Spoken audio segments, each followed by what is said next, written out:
The past came alive in the thick earthen walls of the Mud House Museum, where 44 students from Fyzabad Secondary School stepped into the shoes of the indentured laborers for a day.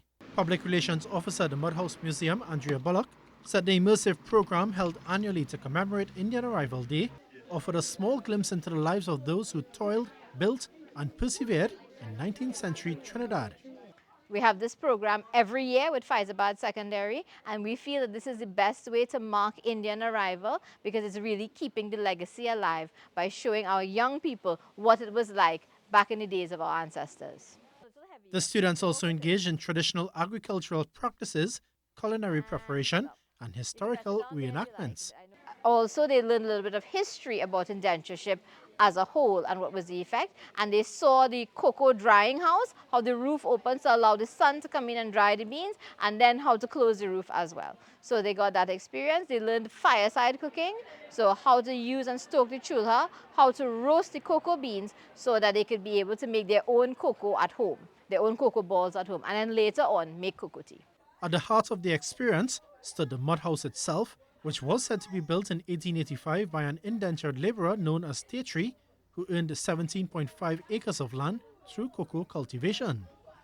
Inside these walls, these 22-inch thick mud walls, is the bedroom or inner chamber where the family would have slept. Here also they would have kept their valuable possessions in shelves in the wall called taka.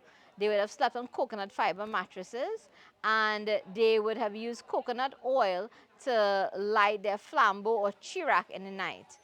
A curator of the mud house, Rajwanti Bullock, explained that the actual property was an exchange between the planter or employer who owned the plantation and the indentured laborer, noting that they were contracted to receive 25 cents for every cocoa tree planted. So that when he added the number of plants you had and converted that into a monetary value, it was worth 17.5 acres of land. It was converted to 17.5 acres of land. And so the cocoa proprietor gave Tatri 17.5 acres of land. There was no deed, there was no letter of transfer.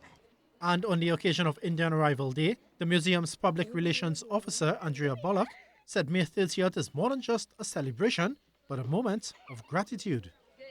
That if 180 years ago, our forefathers did not say, let me take this chance, let me take this opportunity. I don't know what it's going to be like, but let me do this. If they were not so brave and bold to take that chance, our lives would be completely different. We would not be here in beautiful Trinidad and Tobago. We would have a completely different life. At the Mud House Museum, the legacy of indentured laborers continues to inspire a new generation. Sunil Lalla, TTT News.